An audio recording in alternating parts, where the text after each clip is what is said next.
Jadi kalau firman Tuhan itu sudah melekat dalam hidup kita, dan firman itu tinggal di dalam hidup kita, maka perubahan itu akan terlihat oleh orang-orang di sekitar kita. Yang pertama, akan ada ketenangan dalam hidup. Kenapa? Karena firman Allah dan roh Allah bekerja membuat kita pribadi yang seturut dan segambar dengan Tuhan.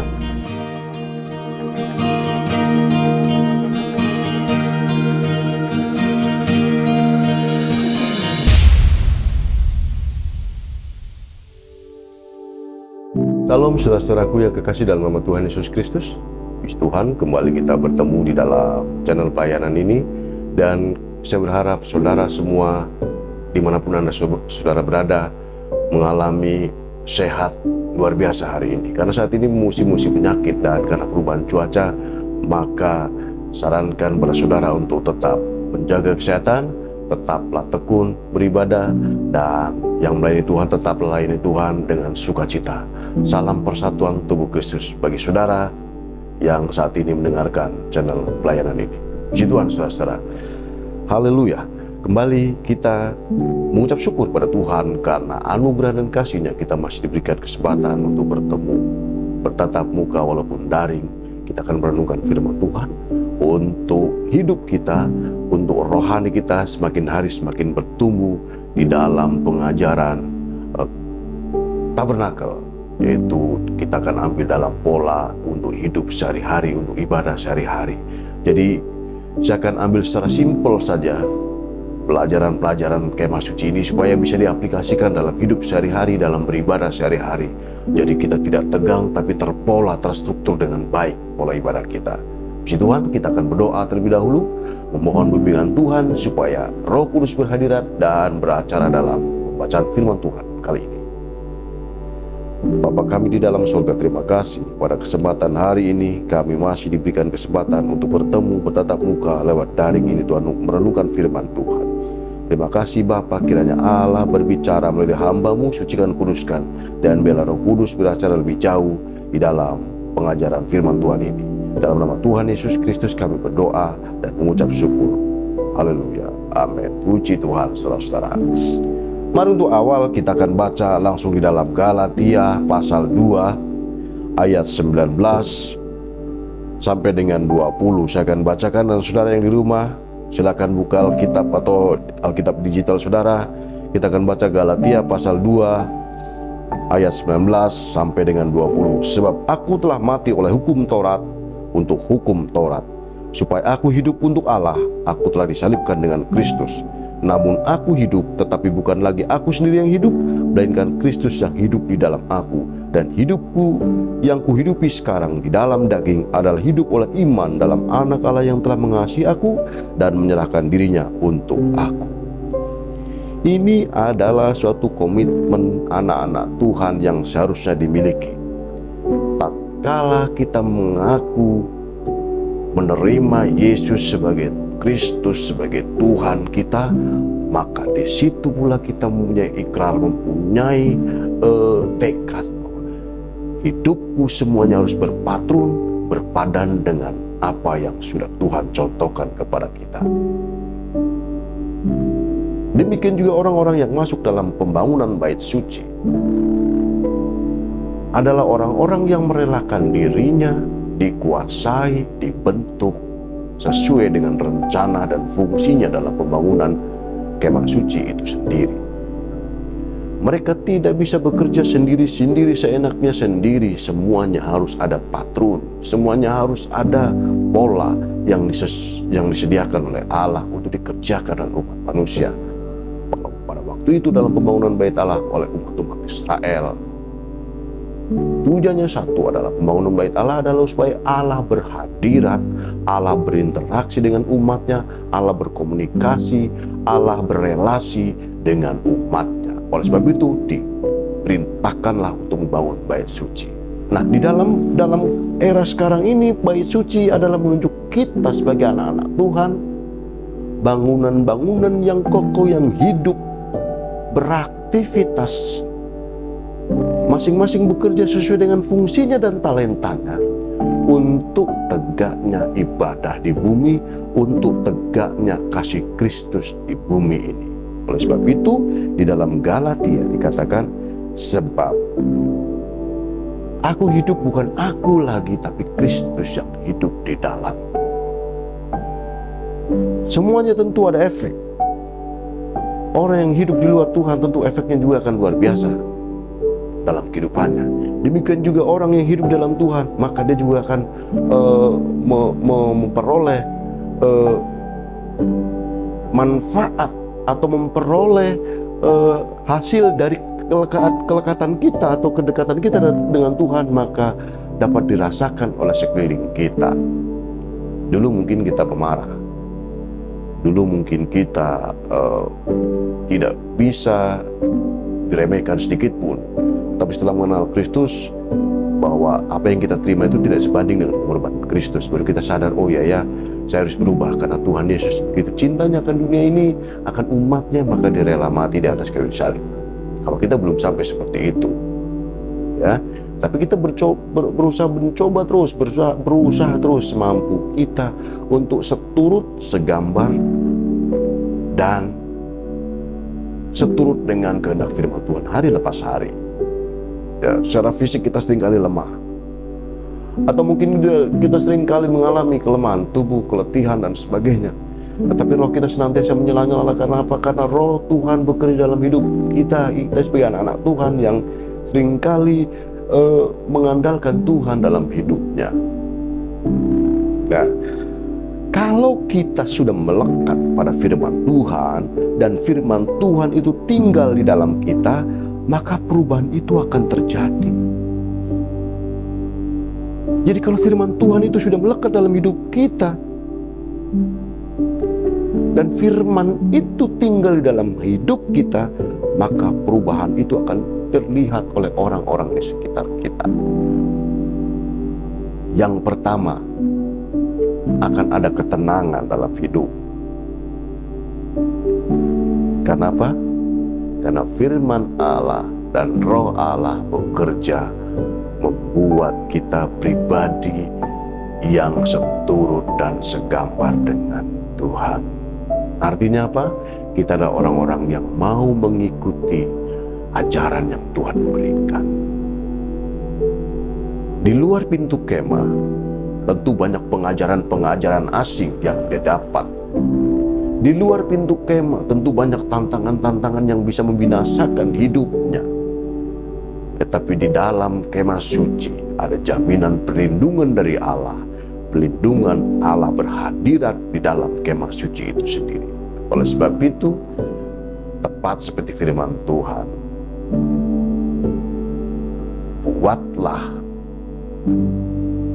dan ambillah dari orang-orang yang terdorong hatinya dan tergerak hatinya untuk membangun bait suci itu.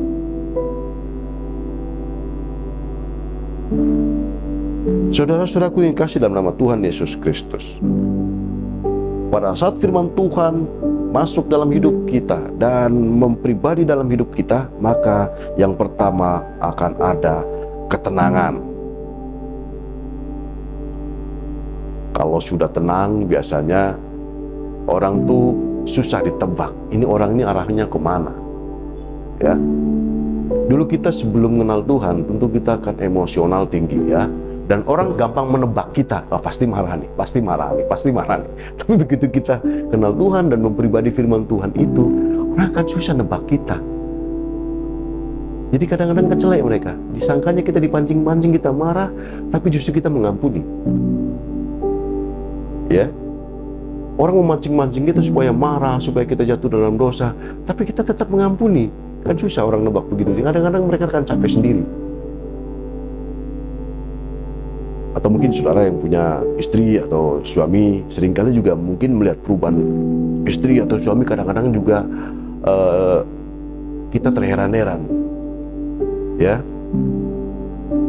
Dulu waktu istri kita mungkin belum kenal Tuhan dengan sungguh-sungguh, atau belum rajin ibadah dan belum ikut kegiatan rohani yang banyak, tiap pulang kerjanya ngomel terus kayak kita, kan?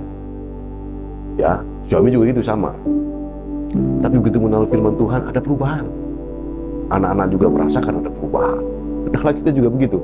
Jadi saudara dan saya, orang-orang yang meneladani firman Tuhan, maka di dalam hidupnya akan ada ketenangan. Kenapa? Dimampukan oleh Roh Kudus yang menguasai hidup kita sepenuhnya. Yang kedua adalah ada sukacita.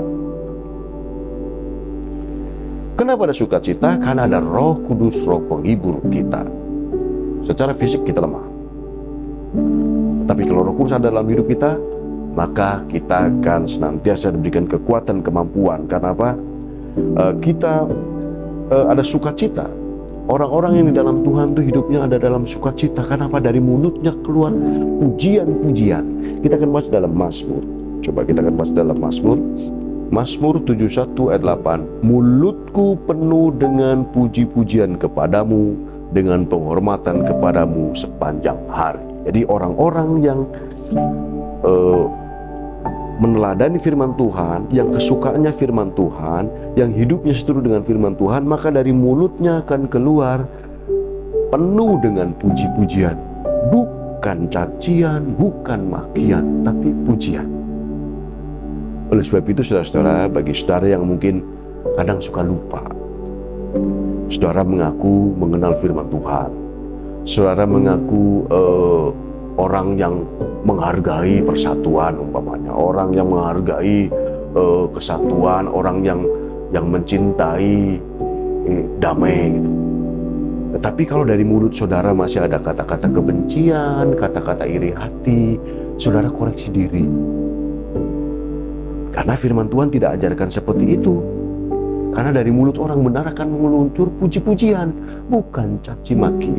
Ya, jadi ini kata firman Tuhan, bukan kata saya. Kalau saya sama dengan saudara, ditegur terus oleh firman Tuhan, tapi bersyukur firman Tuhan apapun yang kita dengar, saya selalu berkata itu untuk saya Tuhan, untuk koreksi saya Tuhan. Gitu. Jadi jangan kita membatasi diri. Kalau dengan firman Tuhan, oh itu untuk si A, untuk si B, untuk F, sementara untuk dirinya tidak ada. Oleh sebab itu saudara-saudara, di dalam Mazmur tadi bahwa mulutku penuh dengan puji-pujian kepadamu, dengan penghormatan kepadamu sepanjang hari. Orang-orang yang masuk dalam kemah suci adalah orang-orang yang mau dibentuk, baik secara tindakan maupun secara ucapan. Ucapannya berubah menjadi ucapan syukur, tindakannya juga seiring dengan pertumbuhan rohaninya akan mengikuti apa yang ada di dalam hati. Kalau dia mengasihi, maka dia akan memberi yang terbaik untuk saudara-saudaranya. Dia akan menghargai persatuan dalam anggota tubuh Kristus itu sendiri. Jadi orang-orang yang masuk dalam kemah suci adalah orang-orang yang mau dirubah secara ucapan dan tindakan. Jadi kalau saudara mengaku sebagai anak-anak Tuhan, sebagai bait-bait Allah, tapi antara ucapan dan tindakan bertolak belakang, maka saudara koreksi diri, apa yang salah dari hidup saya? Atau mungkin saudara saat mengalami sakit apapun, secara medis sudah memang ahlinya dalam bidang penyakit, tapi kenapa kok tidak sembuh-sembuh? Coba saudara koreksi diri, introspeksi diri, adakan pendamaian dengan Tuhan. Mungkin saudara sedang mendukakan Tuhan tanpa sadari. Saudara minta ampun sama Tuhan. Percaya, tatkala pendamaian itu terjadi dengan Tuhan, mujizat akan terjadi. 1000 pendeta sekalipun berdoa untuk saudara, kalau saudara tidak ada pendamaian, maka tidak akan terjadi, karena Tuhan tidak izinkan semua itu.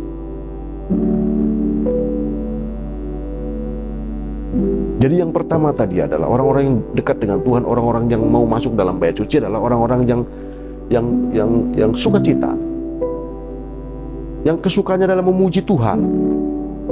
Ya. Yang ketiga, selanjutnya adalah orang-orang yang mencintai bait suci, yang mencintai kesatuan tubuh Kristus adalah orang-orang yang peduli. Yang jauh kita dekatkan, yang dekat kita pererat. supaya semakin kokoh, bukan sebaliknya.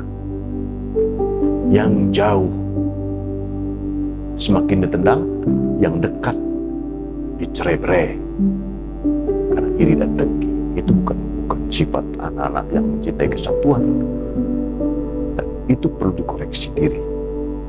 Karena seperti dalam firman Tuhan tadi dikatakan dalam Galatia, bahwa kalau firman ada di dalam hidupnya, maka bukan dia lagi yang hidup, tapi Kristus yang hidup di dalamnya. Kristus, Tuhan Yesus tidak pernah mengajarkan kebencian. Tapi kalau dari kita masih ada kebencian, iri hati dan sebagainya, maka perlu dipertanyakan. Itu berlaku untuk saya dan saudara. Jadi koreksinya, koreksi diri masing-masing sajalah. Nggak usah ngoreksi orang lain, diri kita sendiri.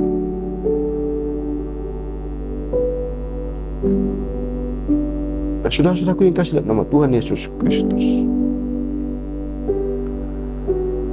Yang keempat, kalau firman itu sudah ada dalam hidup kita, kalau kita sudah masuk dalam bait suci, menjadi anak-anak Allah, menjadi umat Allah, maka yang keempat adalah kita akan diberikan kuasa. Kita akan baca dalam Yohanes salah 1 ayat 12 saya akan bacakan. Tetapi semua orang yang menerimanya diberinya kuasa supaya menjadi anak-anak Allah, yaitu mereka yang percaya dalam namanya. Diberikan kuasa sebagai anak Allah. Lo bayangkan, anak jenderal saja sudah disegani, anak camat saja sudah disegani, apalagi diberikan kuasa sebagai anak-anak Allah. Tetapi semua orang yang menerimanya diberinya kuasa supaya menjadi anak-anak Allah. Luar biasa. Jadi saudara tidak perlu lagi takut dengan setan, iblis, jin. Semua tidak ada apa-apanya di hadapan anak Allah. Tapi seringkali cenderung saudara yang menutupi diri saudara sehingga takut, hidup dalam ketakutan. Aduh, saya diguna-guna ini, saya di ini dan ini. Jangan takut. Saudara adalah anak Allah. Saudara diberikan kuasa. Karena saudaramu yang sakit percaya bahwa Yesus menyembuhkan, karena saudara diberikan kuasa itu untuk mengalahkan setan-setan itu dalam nama Tuhan Yesus Kristus. Jadi saudara-saudaraku yang kasih dalam nama Tuhan Yesus, berbahagialah kita yang senantiasa bisa merenungkan firman Tuhan.